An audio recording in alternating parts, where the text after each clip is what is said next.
Obrigado, doutora Sandra. Como nós temos ainda alguns minutos aqui, a doutora Sandra deu uma restringida já democraticamente para que nós pudéssemos, não só a mesa discutir, mas, sobretudo, a esta seleta plateia, né, fazer as suas perguntas, sugar um pouco dos nossos apresentadores, né, desses ícones da gastroenterologia, né, e que vem nos ensinar muito e atendendo muito a AMB, né?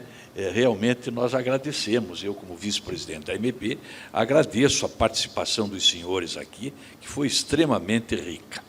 Eu gostaria, então, de colocar a nossa plateia, ver se alguém gostaria de fazer alguma consideração.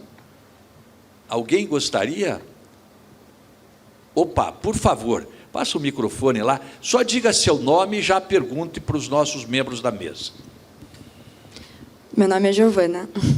O meu nome? Giovana. Giovana, por favor, Giovana. Minha pergunta é assim, aqueles pacientes que têm boa resposta aos inibidores de bomba de prótons, qual que é o segmento que deve ser feito com esse paciente, se precisa fazer algum segmento com endoscopia, por exemplo, e se o uso prolongado do omeprazol tem algum impacto? Obrigado, Giovana. Eu acho que essa aí é para o nosso querido Tomás. Por favor, professor Tomás. Obrigado, Giovana, pela pergunta. Eu acho que isso é extremamente importante. O uso crônico de inibidor de bomba ele pode causar alguma atrofia gástrica e isso pode levar teoricamente, a gente não tem encontrado casos, a metaplasia e coisas desse tipo, tá? Normalmente, essa associação é extremamente importante se você tem associado com H. pylori, associação do IBP com H. pylori. Por isso que a gente recomenda erradicar, que foi o que a Silvia comentou, de erradicar antes de você tratar a doença do refluxo, por exemplo, se você está pensando em usar para longo prazo. Se o paciente responde ao inibidor de bomba, ótimo que ele respondeu. A ideia é você suspender e ver se ele fica bem usando todos os outros tratamentos que eu comentei, fora a medicação. O que acontece é que uma porcentagem considerável desses pacientes recidivam em 1 ano. Tá? Tem trabalhos antigos que mostravam até 70% de recidiva em 1 ano. Então, se ele recidiva, vale a pena você investigar com mais detalhe para saber por que ele está recidivando. Ele ganhou peso, ele tem pressão do esfíncter inferior do esôfago baixa, ele tem retardo do esvaziamento gástrico, aí vale a pena uma investigação mais detalhada para saber por que isso acontece. Se ele acaba tendo uma hipotonia e o restante está alterado, muitas vezes a opção cirúrgica é uma opção muito interessante, tá? Então, esses casos devem ser levantados, se o paciente mantém isso por muito tempo. Não sei se era isso mais ou menos o que você queria, né? Tá. Ok, Giovana. Opa, alguém quer mais fazer uso da palavra? Por favor, estamos aqui aberto. Apesar de ser um congresso brasileiro, eu acho que essas sessões devem ser as mais informais possível, para que nós possamos. A gente sabe que a plateia tem um número significativo de residentes e acadêmicos, e um dos objetivos do nosso congresso é exatamente contemplar vocês em relação a isso.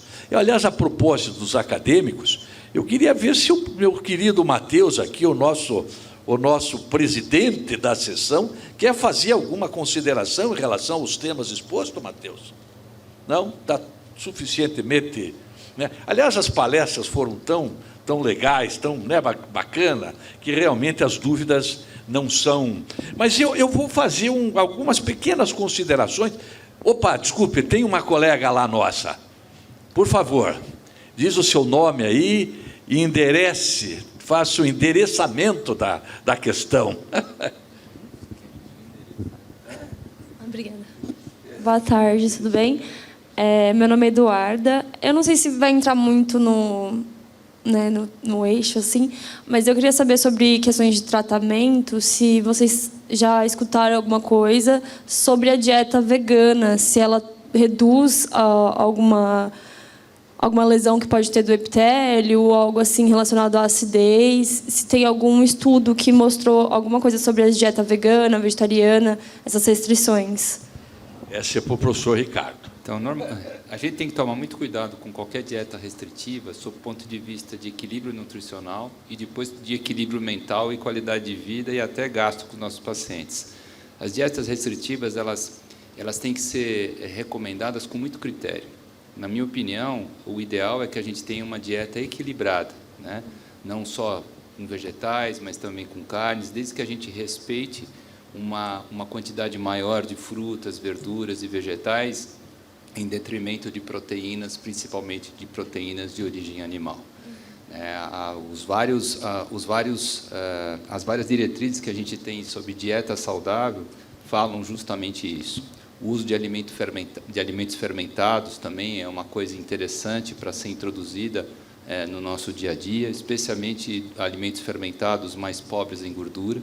Então, leites fermentados como iogurte, queijos menos gordurosos, e mesmo até embutidos podem ser utilizados, desde que a gente utilize isso com parcimônia, que a gente utilize isso não diariamente, que a gente utilize de vez em quando. Tá? Especificamente, quando a gente fala de síndrome do intestino irritável, as dietas vegetarianas, independentemente de ser vegana, vegetariana ou qualquer outro tipo de abordagem, normalmente elas não são assim muito bem aceitas pelos nossos pacientes. Lembrando que fibra é qualquer carboidrato que não é digerido. E o carboidrato não digerido, ele pode ser fermentado pelas bactérias intestinais. Então, qualquer fibra, então, por definição, não é digerida. Existem fibras que são mais apreciadas pelas nossas bactérias ou não, ou seja, que são mais fermentáveis do que outras, e justamente essas fibras mais fermentáveis entram dentro do regime lá dos FODMAPs. O problema é que quanto mais vegetal você come, mais fermentação você tem, mais gases você tem, mais extensão abdominal você tem. E numa síndrome em que a gente tem a sensibilidade visceral como base também da fisiopatologia, normalmente são pacientes que vão se queixar muito disso. Então, a nossa recomendação de suplementação com fibras solúveis, ela pode ser feita em pacientes com síndrome de intestino irritável com predomínio de constipação, desde que o paciente não exagere a quantidade de fibras ingerida. Tá? Isso vale também para as diferentes dietas restritivas relacionadas ou não com a presença de intolerâncias alimentares, de alergias alimentares. Eu não tive tempo, infelizmente, de mostrar toda a parte da dieta para vocês, que é muito mais complexa do que a gente pode imaginar. Cada vez mais aparecem, por exemplo, mecanismos de alergia localizados simplesmente no intestino, não tem uma resposta IgE sistêmica evidente. Então, cada vez mais, nós vamos direcionar o tipo de dieta baseado em testes, por exemplo, alérgicos, mas não IgE, RAST, PRIC, PIC-to-PRIC ou PET, mas testes específicos relacionados com a mucosa intestinal, mucosa oral e etc. Então, cada vez mais a dieta vai ter que ser muito individualizada para cada um dos nossos pacientes, para que a gente possa atingir o objetivo terapêutico desejado. Ok? Obrigada. Tranquila? Sim. Que bom. Alguém quer mais fazer uso da palavra? Eu acho que não. Então, eu até quero... O professor Tomás já falou alguma coisa aqui, mas eu queria ouvir a opinião da professora Sandra em relação às duas palestras aqui, o H. pylori e a doença do refluxo. Eu gostaria de ouvi-la em relação a isso, professora Sandra. Não existe evidência, pelo menos no último consenso, entre H. pylori e refluxo, né? É óbvio que a gente sabe que o processo inflamatório gástrico acaba apresentando a distensão, a H. pylori distende, você tem todo o mal-estar e pode até se confundir os sintomas. Mas não existe uma evidência clínica. Eu acho que, relacionado ao H. pylori, da forma como está disseminado no mundo, eu acho que realmente a gente tem que ter uma alimentação muito equilibrada, sem grandes exageros de fibras, tanto em síndrome do intestino irritável, como no dia a dia mesmo quem não tem síndrome do intestino irritável. Nós temos que ter alimentos prebióticos que mantenham os probióticos da sua alimentação, né? Então, eu acho que o uso de probióticos, até eu oriento alguns pacientes meus, acabam aderindo ao kefir, sendo bem feito e com todos os cuidados, e sem grandes exageros, o uso de probióticos e alimentos prebióticos, eu acho que mantém um trato gastrointestinal saudável. Eu acho que isso é muito importante para a mucosa do aparelho digestivo e para a imunidade local. Obrigado. Opa, claro, doutor Ricardo, por favor. Só para falar um pouquinho, porque essa história de refluxo em H. pylori, quem escreveu o consenso fui eu. Então, eu posso, talvez, dar um pouco mais de informação para vocês. Viu? Só um minutinho, Bruno. Viu o padrão da mesa, pessoal? É isso aí. Não, só para dizer que assim, existem algumas nuances relacionadas ao H. pylori e o refluxo. Depois o Tomás pode dar a opinião dele também. Mas o problema é que, quando a gente coloca no consenso, a gente pega todos os trabalhos que tem com H. pylori e refluxo e coloca tudo no mesmo saco. O problema é que a resposta de diferentes estômagos a diferentes cepas de H. pylori varia de indivíduo para indivíduo e de região para região. Então, em regiões onde há uma alta prevalência, uma alta incidência de câncer de estômago, normalmente o que existe é a infecção por Helicobacter pylori por cepas mais agressivas e uma reação inflamatória frente a essa infecção de maneira diferente em locais que não existe câncer. Então, nos países onde há muita prevalência de câncer, existe uma alta produção de duas substâncias muito importantes, que são a interleucina 1-beta, que é uma substância 100 vezes mais potente que o omeprazol, e o TNF-alfa, que também tem um efeito antissecretor. E a produção dessas citocinas inflamatórias frente à infecção pelo Helicobacter pylori faz com que o Helicobacter pylori possa se distribuir de uma maneira mais difusa pelo estômago. Então, inicialmente, a infecção pelo Helicobacter pylori é sempre antral, mas nessa situação, havendo então ausência de secreção ácido péptico, o Helicobacter migra para as partes mais proximais do estômago, corpo e fundo, e ele interfere diretamente na capacidade secretória também. Então, esses pacientes acabam sendo normosecretores ou, eventualmente, hipossecretores.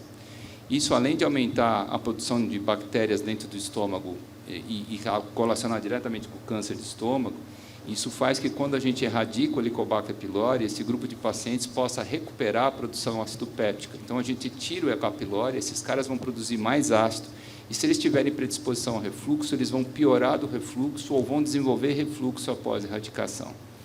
Quando a gente pega um outro grupo de pacientes que tem baixa capacidade de produzir interleucina 1-beta e, portanto, tem mais ácido, porque o Helicobacter, quando presente no antro, ele estimula a produção de gastrina ali presente e impede a produção de somatostatina, esses indivíduos, então, são hipersecretores. E essa hipersecreção com a erradicação do Helicobacter pylori, ela diminui. E isso faz com que os pacientes que tenham refluxo e têm esse padrão de infecção antral acabem melhorando do refluxo quando a gente erradica o Helicobacter, né? Quando a gente põe tudo no mesmo saco, a gente vai pôr trabalhos, por exemplo, asiáticos, que são justamente os pacientes que secretam menos ácido, porque tem maior produção de interleucina beta, que também porque tem menos células parietais, junto com os trabalhos ocidentais. Então, a primeira historinha que eu contei são de países, por exemplo, asiáticos e países andinos, enquanto o resto são países como Estados Unidos e Europa, que são países que produzem muitos trabalhos muito bem feitos. E aí, se a gente coloca tudo no mesmo saco, a resposta é na meta-análise, não interfere na fisiopatologia da doença do refluxo, o que é errado, na minha opinião. Obrigado, doutor Ricardo. Só falar... Por favor, doutor Tomás. É isso que a literatura vocês vão encontrar, que está tudo no mesmo saco, é isso que eu queria enfatizar, porque alguns acham, depois que eu erradico o H. pylori, você vai ter piora da doença do refluxo, ou se ele não tinha, você passa a ter. Então, porque são todos no mesmo saco, essa explicação que o Barbucci deu, acho que é extremamente interessante e mostra o que está acontecendo. Era só isso para complementar. Obrigado. Obrigado, doutor Tomás. Bom, na marca implacável do tempo, o relógio não para. Nós estamos aí no crepúsculo da nossa mesa extraordinária. Eu queria fazer uma colocação, até como cirurgião, viu, doutor Tomás? Quando o senhor falou sobre a indicação cirúrgica, claro que a indicação na doença do refluxo, a indicação cirúrgica é fundamental, né, professor Ricardo? É a essência, né? Mas eu me recordo de uma época, eu vivi essa época, não que seja tão velho assim, não, mas eu vivi a época em que nós fazíamos a laparotomia, fazíamos a funduplicatura, já proposta por Nissen, na década de 50, né, e que depois houve modificações, não sou da década de 50, não viu, professor Ricardo? Mas, de qualquer maneira, fazíamos a laparotomia, a funduplicatura, que depois foi modificando, até com o advento da cirurgia laparoscópica, né, na década de 90, começo da década de 90, e o que aconteceu com isso? E está reativando isso com a robótica, né? Que eu entendo que você fazer robótica para a doença do refluxo, sinceramente, eu tenho lá minhas... O YDRU, tudo bem, aí tudo bem, mas o YDRU você faria mais com o esôfago de Barrett, como o pessoal do Chile, o Tiendes lá do Chile, o Bragueto, eles fazem para o Barrett, eles não fazem mais fundoplicatura, eles fazem o YDRU, que, aliás, né, faz a gastrectomia, antrectomia, vagotomia troncular e mais o YDRU, aí você tira o refluxo não ácido, o refluxato não ácido. Esse é o princípio do grupo do Chile, que, aliás, tem belíssimas publicações. Mas o que eu quero falar, na verdade, sobretudo para os mais jovens, e que nós temos uma pleiade grande de jovens aqui, é que se indicava a cirurgia para a doença do refluxo, muito menos, né, professora Sandra, do que na década de 90. Aí na década de 90, bom, mas é só uns furinhos aqui, o doente sai no dia seguinte, né? Até os gastroenterologistas foram mais receptivos ao tratamento cirúrgico. Concorda comigo, professor Ricardo? Hein, professor Tomás? Até os gastroenterologistas na década de 90, não, mas poxa, mas é tranquilo, você não precisa fazer a laparotomia, bota uns furinhos ali, aí você pode, não precisa nem ligar os vasos curtos, você faz lá a técnica pulando o Rossati e tal. Então, o que a gente vê é que a indicação, aliás, a indicação em cirurgia é a essência dos bons resultados. Mas na doença do refluxo, e o professor Tomás citou isso assim, né, as complicações das válvulas, mesmo aquelas bem feitas, certo, doutor Tomás, são problemáticas ao longo do tempo. Eu sempre brinco com meus alunos e com os meus pacientes, eu digo, a fundoplicatura, que é um tratamento hoje quase que padrão ouro, exceto nessas situações do Barrett, até porque o Barrett hoje praticamente não é mais cirúrgico, né? Está na mão muito dos endoscopistas, né? Mas aí nós podemos isso abrir uma outra discussão. A história do Barrett é outra história. Aliás, eu me recordo na época em que eu fazia esofagectomia para um Barrett com displasia severa. Hoje está proscrito. Praticamente proscrito. Então, hoje se faz a mucosectomia, depois você faz a terapia irradiando lá, né?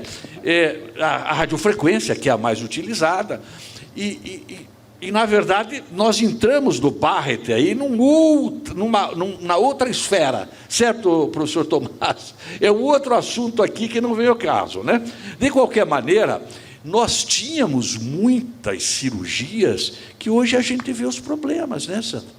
Hoje havia os problemas, nós como cirurgiões vemos os problemas, pelas indicações meio benevolentes para a doença do refluxo. Então, eu acho que nós temos que bater nessa tecla, né? Você bem indicar o tratamento cirúrgico para a doença do refluxo é impressionantemente importante para que nós não tenhamos o desprazer.